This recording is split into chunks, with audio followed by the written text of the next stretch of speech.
성경 말씀은 마태복음 13장 44절 말씀입니다. 신약성경 22면 마태복음 13장 44절입니다.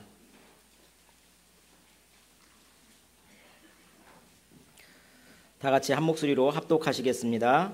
천국은 마치 밭에 감추인 보화와 같으니 사람이 이를 발견한 후 숨겨두고 기뻐하며 돌아가서 자기 소유 팔아 그 밭을 사느니라. 아멘. 할렐루야. 한 주간에 정치적으로 굉장히 기쁜 소식이 있었죠. 네, 남북 정상회담이 이루어졌습니다.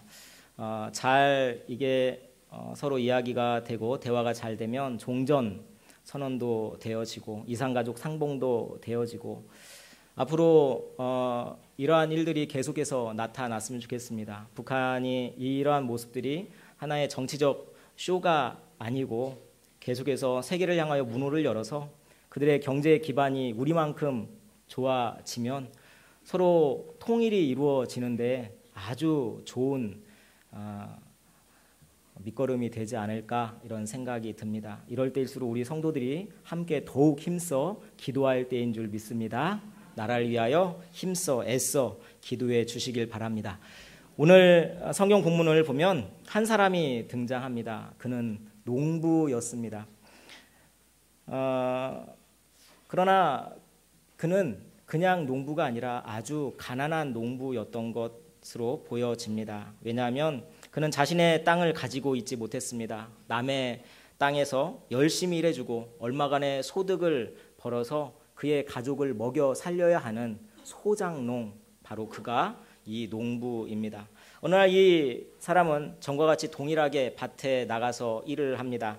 열심히 괭이질을 하고 밭을 갈았는데 전에도 괭이질을 할 때 가끔씩 돌뿌리에 괭이자루가 걸려서 땅 무거운 이 소리가 나기도 했는데 이번에는 좀 소리가 둔탁하고 좀 다릅니다. 느낌이 다릅니다. 이 사람이 괭이질을 더 옆으로 해서 이 흙을 치워보고 그거 이렇게 보니까 거기에 상자 하나가 있습니다.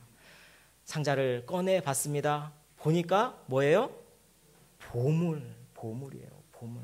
귀한 보물이 거기에 가득 담겨 있습니다.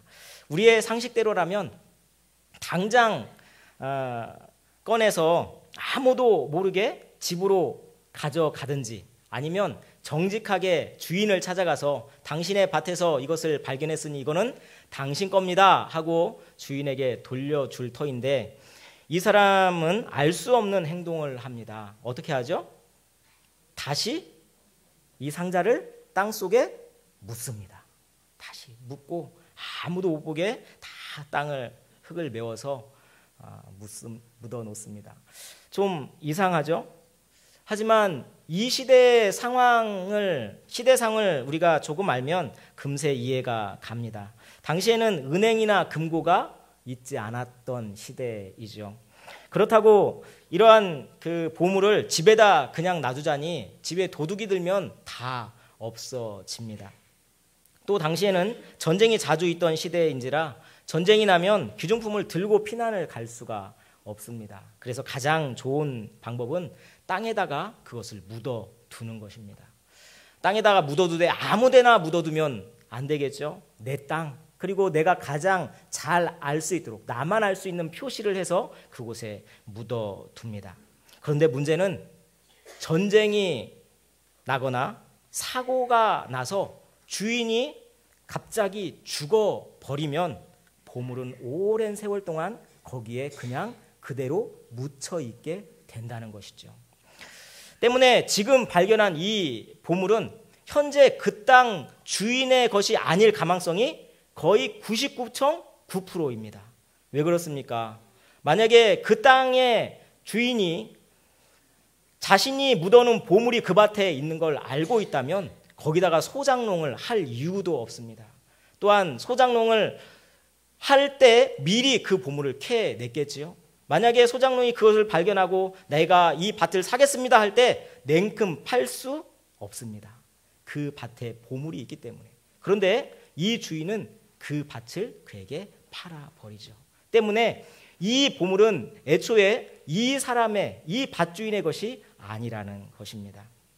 그렇다면 가난한 농부가 이 보물을 자기 것으로 소유할 수 있는 아주 합법적이면서도 유일한 방법은 무엇일까요? 밭을 사는 것입니다. 밭을 사는 것. 여러분, 이 농부가 보물을 발견한 순간 그의 표정이 어떻겠습니까? 이렇게 그러겠습니까? 여러분, 그 표정을 한번 상상해 보시죠. 이 농부의 표정. 보물을 발견했어요. 딱 이겁니까? 여러분, 이 보물을 발견한 이 농부의 표정으로 옆 사람에게 이렇게 인사합시다. 아이고 부러워라. 보물을 발견한 농부는 집으로 달려갑니다. 그리고는 집에 돈이 얼마나 있나요? 아내에게 묻습니다. 그런데 집에 돈이 있을 리가 없습니다. 여러분, 어린이들 하는 찬양 중에 이런 찬양이 있습니다. 천국은 마치 밭에 감추인 보아 그 보석 발견한 사람은 기뻐 뛰며 집에 돌아가 집 팔고 땅 팔고 냉장고 팔아 기어이 그 밭을 사고 말 거야. 뭐 이런 찬양, 애들이 부르는 어린이 찬양입니다. 여기 보면 그 밭을 사기 위해서 뭘까지 팔죠? 냉장고까지 다 팝니다. 그러나 이 가난한 농부에게 있어서 냉장고뿐만 아니라 숟가락까지 다 팔아야 될 그런 형편인데도 불구하고 그의 입에는 미소가 떠나지 않습니다. 입이 찢어질 것만 같습니다. 그는 그 밭이 내 밭이 될 때까지 자꾸만 그 밭에 가서 보물은 그대로 있는가, 그 보물을 확인하고 또 확인할 것입니다. 결국 모아서 보물이 숨겨진 밭을 기어이 사고 말죠. 억지로 되는 것입니까? 억지로가 아니죠. 정말 이것을 사기 위해 그는 엄청 많은 노력을 하게 된 것입니다.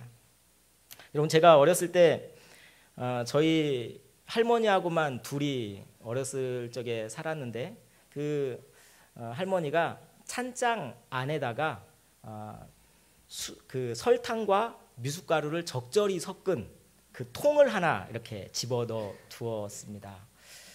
어렸을 때 저는 이 찬장이 저의 보물 창고였습니다. 제가 지금도 굉장히 키가 크죠? 근데 그때는 굉장히 더 컸겠죠. 그 찬장에 손이 안 닿으니까 뭔가 받쳐놓고 그 위에 올라탑니다. 그리고는 한 손으로는 이렇게 잡고 한 손으로 문을 연 다음에 숟가락으로 넣어서 그 미숫가루를 탁 집어서 입에 탁 털어 넣습니다.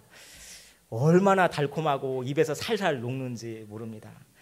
할머니만 안 계시면 몰래 올라가서 이 미숫가루를 먹는데 몰래 먹는 그 맛, 여러분 알랑가. 시도 때도 없이 빈틈만 보이면 할머니 몰래 먹었던 그 맛. 그런데 희한한 것은 그 미숫가루가 줄질 않습니다. 그 당시에 이 찬장이 늘 가서 많이 줄었으면 혼나면 어떡하지 하는 두려움으로 가서 열고 보면 또 있고 너무나 신기했습니다. 그러던 어느 날 할머니가 벽장 속에다가 뭔가를 숨기는 걸 제가 언뜻 봤어요. 그리고 나서 할머니가 나간 사이에 벽장을 한번 뒤져봤습니다. 세상에, 알고 보니 할머니의 보물 창고는 벽장이었습니다. 그 속에 미숫가루가 가득 담겨져 있고 꽃감이 가득 담겨져 있고 옥꽃이, 여러분 아십니까? 옥꽃이, 한과 뭐 이런 거 있잖아요. 옥꽃이가 가득 있었습니다. 할머니는 제가 벽장을 뒤지지 못하도록 항상 저의 정신을 어디다 둔 거예요? 찬장에. 그래서 찬장에 뭔가 좀 미숫가루가 떨어질만 하면 채워놓고 떨어질만 하면 채워놔서 항상 저의 관심이 찬장에 가 있도록, 그건 네 보물창고 해라, 나는 이거 할 테니까. 이렇게. 할머니는 굉장히 지혜로우신 분이셨습니다. 보물을 발견한 자는 그 보물을 얻기 위해서 자신의 모든 수단을 동원해서 그 보물을 얻게 되어 있습니다. 오늘 본문에 나오는 이 농부도 결국은 44절 보니까 자기 소유를 다 팔아서 그 밭을 사느니라 말씀하고 있죠. 저는 오늘 이 본문을 가지고 세 종류의 사람에 대해서 여러분과 함께 말씀을 나누고자 합니다. 첫 번째는 아직 부활을 발견하지 못한 사람입니다.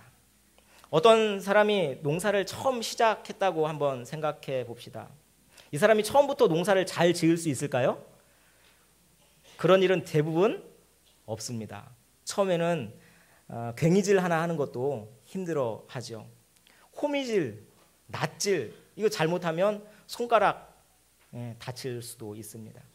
이처럼 처음에는 너무나 미숙하지만 그것을 계속 배워가고 하나하나 배우다 보면 나중에는 이 사람이 능숙한 농부가 되어지는 것입니다. 그런데 이 농부가 그곳에서 보물을 발견하지 못한다면 그는 그 밭에 그저 일하러 나오는 사람일 뿐입니다. 여러분, 교회도 마찬가지입니다. 여러분, 밭을 교회라고 한번 생각해 봅시다. 세상에서 진짜 보물을 발견할 수 있는 곳이 어디일까요? 교회입니다. 하나님께서 보물을 숨겨두신 곳이 어디입니까? 교회입니다. 그래서 밭을 교회라고 해도 크게 틀린 말은 아닐 겁니다. 어떤 사람이 처음 교회에 왔어요. 모든 것이 어색하죠. 아, 교회 오니까 점심에 밥을 주는구나. 이거 하나 알았습니다. 이제 다음 주에 돌아갔습니다. 다음 주에 또 왔습니다. 밥 먹으러 식당에 내려갔더니 밥을 안 주고 국수를 주네?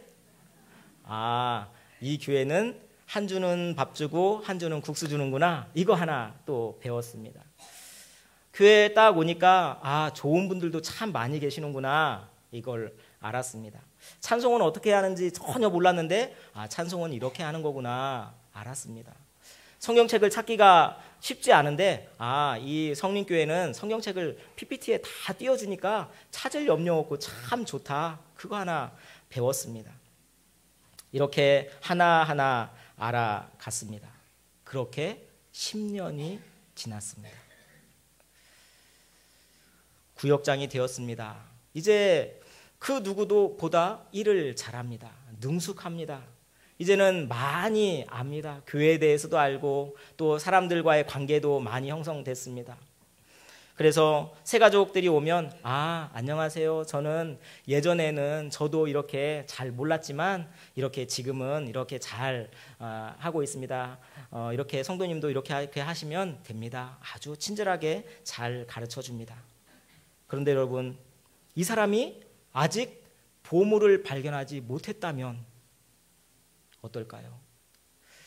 시간은 흘러 10년이라는 세월을 채웠지만 그가 정말 보물을 발견하지 못했다면 그는 그냥 일하러 오는 사람입니다.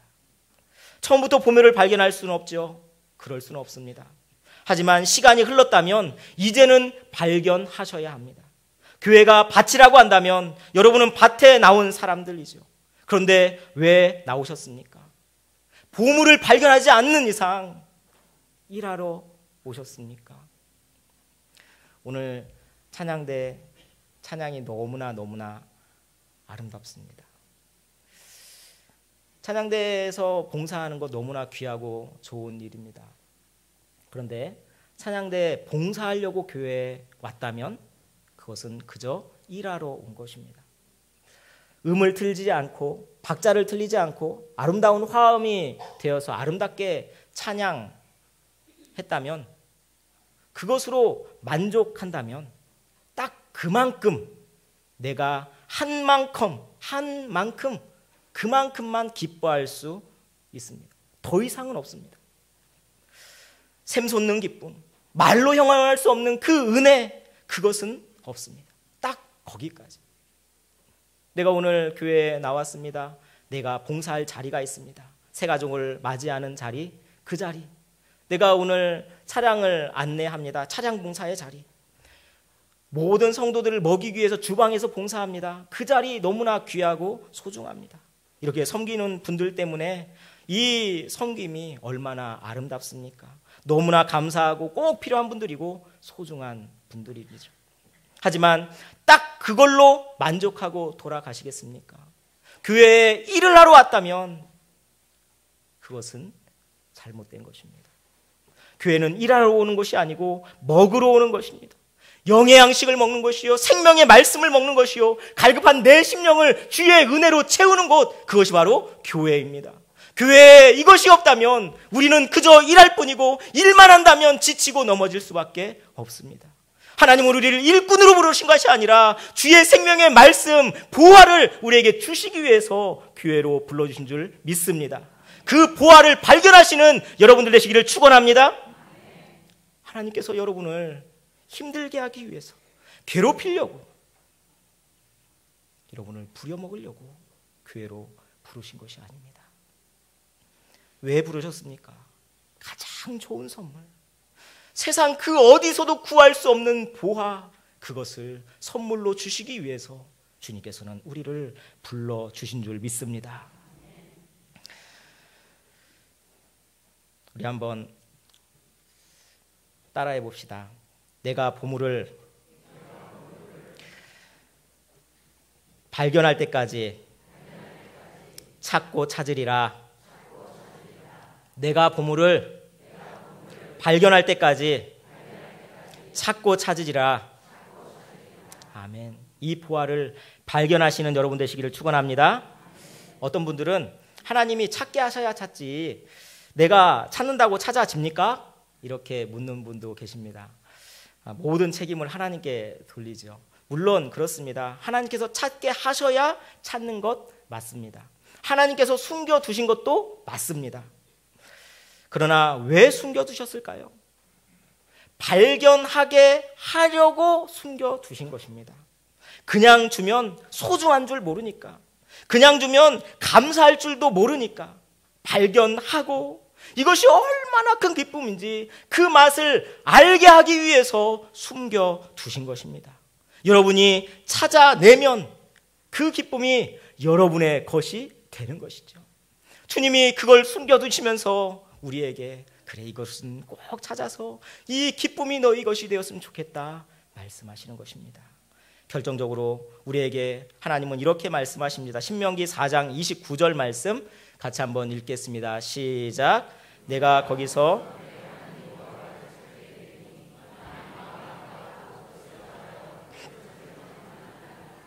아멘. 마음을 다하고 뜻을 다하여 그를 찾으면 어떻게 된다? 만나리라. 만나리라. 주님께서는 반드시 만나 주시는 분이십니다.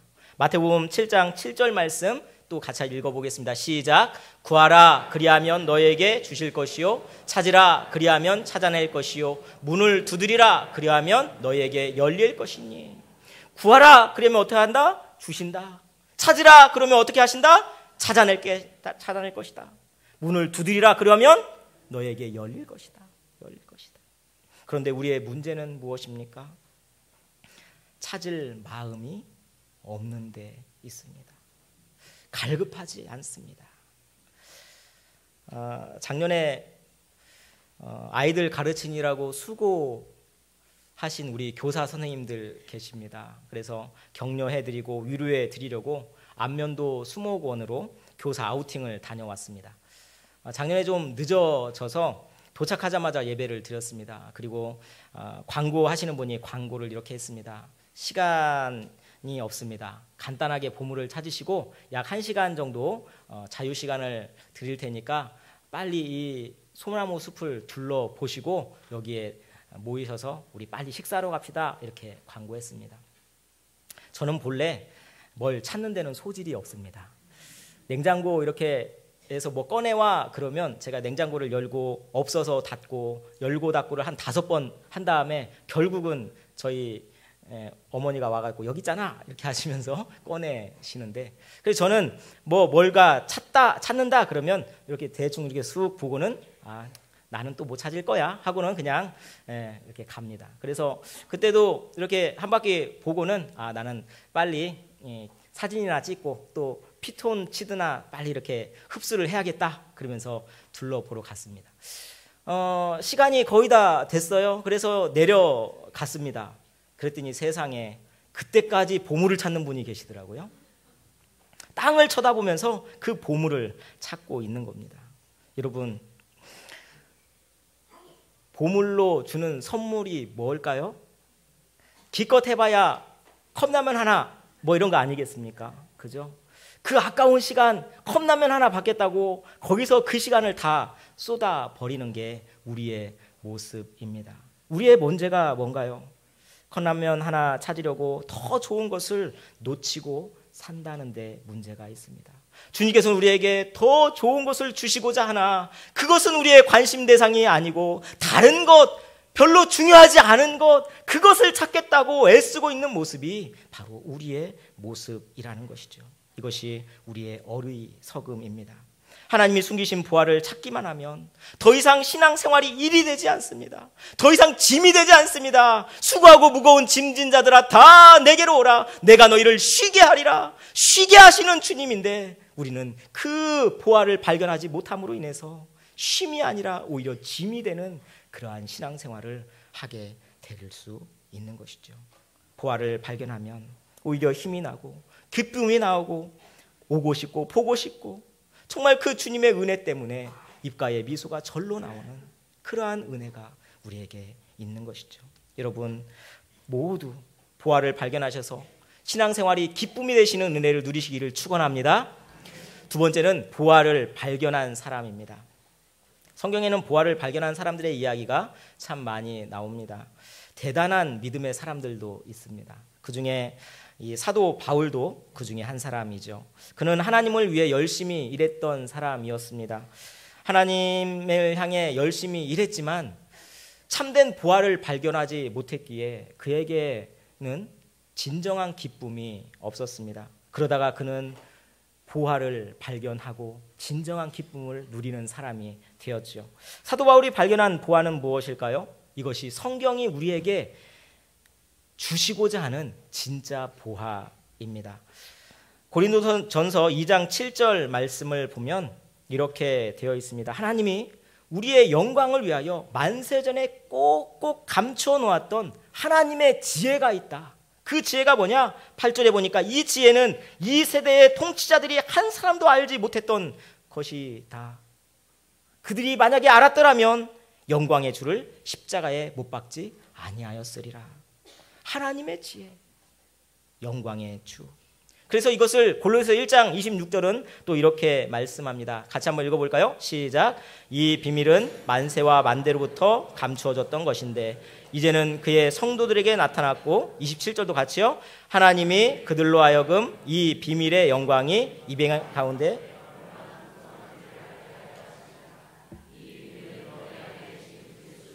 곧 영광의 소망이니라. 이 비밀은 너희 안에 계신 누구시다? 그리스도다. 그리스도. 이 비밀. 만세에 감추어졌던 이 비밀이 바로 그리스도다. 이렇게 말씀해 주고 있습니다. 사도 바울은 예수 그리스도를 하나님의 지혜요, 하나님의 비밀이요, 보화라고 말씀하고 있고 이것이 곧 성경이 우리에게 알려주는 보화입니다. 분명 감추어 두었지만 아무도 모르게 감추어 두신 것이 아니고 알아볼 수 있도록 발견할 수 있도록 찾으면 찾을 수 있도록 이렇게 해 주셨습니다. 사도 바울은 상당히 잘 나가던 사람이었지만 부활을 발견하자 그는 빌립보서 3장 8절에서 내가 또한 모든 것을 해로 여김은 내 주 그리스도 예수를 아는 지식이 가장 고상하기 때문이라. 내가 그를 위하여 모든 것을 잃어버리고 배설물로 여기면 그리스도를 알고 그리스도를 얻고 말씀하고 있습니다. 그는 예수 그리스도를 더 알고 싶고 더 보고 싶고 더 얻고 싶어서 그가 가졌던 모든 것을 배설물로 여기고 과감하게 다 팔아버리고 밭을 사버린 사람이 되었습니다. 그는 이 믿음 때문에 핍박을 많이 받았습니다. 고린도후서 11장에 가보면 그가 받은 핍박에 대해서 쭉 열거되어 있습니다. 우리 27절까지 말씀 나와 있는데 우리 한 절씩 한번 교독해 보겠습니다. 내가 수고를 넘치도록 하고 옥에 갇히기도 더 많이 하고 매도 수없이 맞고 여러 번 죽을 뻔하였으니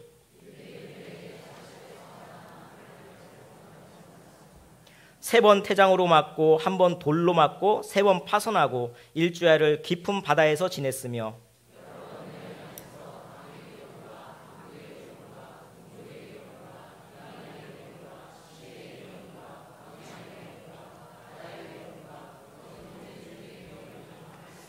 같이 읽겠습니다.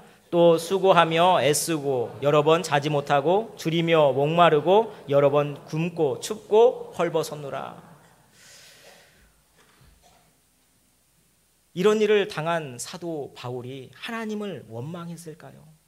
수없는 이 복음을 위하여 달려가다가 춥고 배고프고 줄이고 왜 이런 일을 나에게 허락하십니까? 하나님께 울부짖으면서 원망했을까요? 전혀 그렇지 않습니다. 오히려 사도 바울은 로마서 8장 39절에서 이렇게 고백합니다. 높음이나 깊음이나 다른 어떤 피조물이라도 우리를 우리 주 그리스도 예수 안에 있는 하나님의 사랑에서 끊을 수 없으리라 고백합니다. 나에게 오는 이 핍박, 이 아픔, 이 고통, 그것이 나를 그리스도의 사랑에서 도저히 끊어낼 수 없다는 것입니다. 내 보아, 나는 이것을 보았고 그 보아 때문에 나는 그 보아의 놀라운 감동과 은혜를 누렸기 때문에 나는 그 사랑에서 이제는 벗어날 수 없다. 사도 바울은 고백하고 있는 것이죠. 어찌 이것이 사도 바울만의 이야기이겠습니까? 예수님은 저와 여러분의 보아이시기도 하십니다. 할렐루야. 거친 세상에서 나의 힘이 되신 예수님, 죄를 지어서 죄인이 아니라 본래 죄인으로 태어나서 죄인인 나, 본질상 진노의 자녀요 죄인인 나, 이 나를 살리려고 자기 몸을 찢어주신 그 예수님의 사랑, 그 사랑, 알면 알수록 신비롭고 알면 알수록 놀라운 그 사랑. 그래서 사도 바울은 디모데전서 1장 15절에서 이렇게 고백합니다. 함께 읽겠습니다. 시작. 미쁘다 모든 사람이 받을 만한 이 말이여 그리스도 예수께서 죄인을 구원하시려고 세상에 임하셨다 하였도다. 죄인 중에 내가 개수니라. 아멘. 오직 죄인들만이 죄인을 구원하시려고 세상에 오신 예수 그리스도를 기쁨으로 환영할 수 있습니다. 자신이 죄인임을 알면 알수록 예수님은 나의 생명이요 나의 구원이요 나의 반석이요 나의 힘이요 예수가 나의 보아요 인생의 답이요 나를 사랑하사 나를 위하여 십자가에 달리신 그분이 바로 예수요 예수님은 나의 보아입니다 고백할 수 있는 것이죠. 이 고백이 있는 자, 이렇게 보아를 발견한 자, 어찌 그 보아를 기뻐하지 않을 수 있단 말입니까? 이 보아를 버리고 다른 것을 어찌 더 찾을 수 있단 말입니까? 그 보물을 발견한 사람은 자신의 모든 것을 다 팔아도 아깝지 않을 기쁨을 누리는 사람입니다. 바라기는 우리 모든 성도들이 이 기쁨을 누리시기를 축원합니다. 예수 그리스도를 보아로 발견하는 은혜가 있기를 축원합니다. 마지막으로 보아를 발견한 후에 또 묻어둔 사람이 있습니다. 오늘 보아를 발견한 사람의 특징 중에 하나는 그 보아를 발견한 후에 아주 기뻐했다라는 겁니다. 44절에 보니까 그 보아를 발견한 후에 기뻐하며 돌아갔다 말씀하고 있습니다. 너무 기뻐서 달려가다가 돌뿌리에 걸려 넘어져서 무릎에 피가 나도 그는 아마 입은 웃고 있을 겁니다. 누가 말리겠습니까?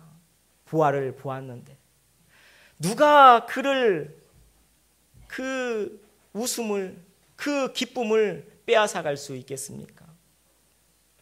여러분, 교회를 바치라고 한다면 교회는 이 교회라는 밭은 완벽한 곳일까요? 아닐까요? 이 교회라는 밭은 완벽한 곳이 아닙니다. 때로는 곡괭이질 하다가 괭이자루가 부러지기도 하고 같이 일하는 사람과 마음이 맞지 않아서 다툼이 있기도 하고 이런 일들이 있듯이 교회도 그렇습니다. 하지만 그렇다고 교회를 버릴 수 있습니까? 절대로 그럴 수 없습니다. 왜 그렇습니까? 이 교회 안에 숨겨놓은 주님의 보화가 있기 때문입니다. 때로는 힘들고 때로는 어려움이 있지만 이 보화가 있기 때문에 교회를 박차고 나갈 수 없고 이 보화가 있기 때문에 견디어 낼 수 있는 것이죠. 때로는 교회가 너무 싫어질 때가 있습니다. 사람도 싫고 일도 싫고 이것은 이것 때문에 싫고 저것은 저것 때문에 싫습니다. 하지만 그것 때문에 보화를 포기하시겠습니까? 그럴 수 없습니다. 옛날에 보화를 발견했습니다. 너무 기뻤습니다. 너무 좋았습니다. 그래서 밭을 샀습니다. 신앙생활을 시작했습니다. 그런데 보화를 밭에 그대로 묻어 놓고는 거기 잘 있겠지. 몇 번 떠들러 보긴 했습니다. 그러나 점점점 횟수가 줄어듭니다. 잘 있겠지. 점점 잊어버립니다. 또 어떤 사람은 밭을 샀습니다. 교회가 너무 좋았습니다. 그런데 교회에서 시험을 받았습니다. 누군가에게 상처를 받았어요. 그 상처가 처리가 안 돼요. 기쁨을 잃어버렸습니다. 보화를 발견했음에도 불구하고 또 묻어둡니다. 여러분, 이러한 상처와 아픔과 교회 내에서 있는 다툼과 이러한 여러 가지가 있다고 해서 여러분에게 여러분이 발견한 그 보화를 또 묻어두시겠습니까? 그것은 어리석은 것입니다. 너무 늦기 전에, 혹시나 묻어두었다면 더 늦기 전에 다시 예수 그리스도를 만나시기를 축원합니다. 낮에 해가 없어도 밤에 달이 없어도 나는 살 수 있어요. 그러나 주님 없으면 나는 살 수 없어요. 내 안에 주님 없으면 나는 살 수 없어요. 정말 그렇습니다. 정말. 이제 주님이 없이 어찌 살 수 있겠습니까? 내 대신 고통을 당하셨네. 왜 날 사랑하나? 죄 용서 받을 수 없었는데 왜 날 사랑하나? 왜 날 사랑하나? 왜 날 사랑하나? 왜 주님 갈보리 가야 했나? 왜 날 사랑하나? 이 사랑이 우리의 심령에 흐르고 있는데, 이 은혜가 우리를 붙들고 있는데 어찌 주님을 다시 버릴 수 있습니까? 어찌 그 보화를 다시 땅에 묻어둘 수 있습니까? 그 사랑이 너무 놀라워서 나 무엇과도 주님을 바꾸지 않겠습니다. 다른 어떤 은혜 구하지 않겠습니다. 그렇게 고백해 놓고선 왜 그 사랑, 그 고백 다 잊어버렸습니까?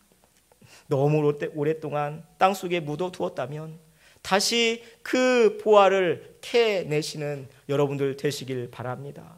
그러면 다시 기쁨이 여러분 안에 충만할 줄 믿습니다. 다시 회복되게 될 줄 믿습니다.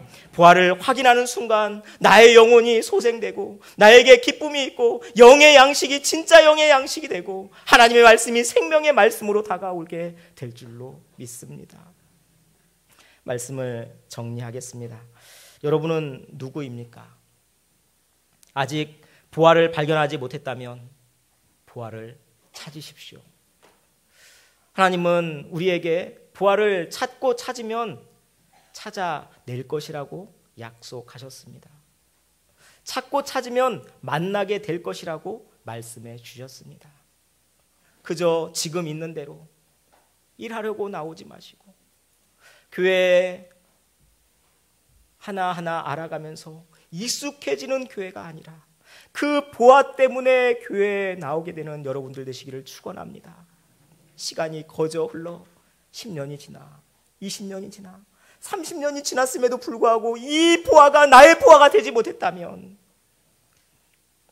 그에게는 영원한 기쁨을 누리지 못하는 사람이 되고 있습니다. 사랑하는 여러분, 정말 밥을 먹지 않더라도 이 영혼에 기쁨을 주는 보화를 찾을 수 있는, 그래서 주님 나에게 주시옵소서. 내가 언제까지 거저 교회만 다닐 것입니까? 주님, 이 보화 때문에 교회를 나가고 이 보화가 주시는 기쁨 때문에 봉사하고 일하는 자 되게 하여 주시옵소서. 간절히 찾을 수 있는 여러분들 되시기를 축원합니다. 이미 찾으셨습니까? 예수님을 그 무엇과도 바꿀 수 없는 분으로 정말 찾으셨습니까? 그렇다면 다시 한번 사도 바울의 고백을 들으시길 바랍니다. 빌립보서 3장 12절 말씀 함께 읽겠습니다. 시작. 내가 이미 얻었다함도 아니요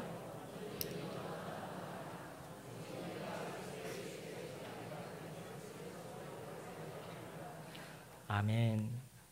사도 바울은 본인이 그 보화를 찾았음에도 불구하고 이렇게 고백합니다. 내가 이미 얻었다함도 아니요 온전히 이루었다함도 아니라 내가 오직 그리스도 예수께 잡힌 바 된 그것을 잡으려고 또 달려가노라. 그 자리에 머물러 있지 마십시오. 보화를 찾았다고 그 자리에 그대로 서 있지 마십시오.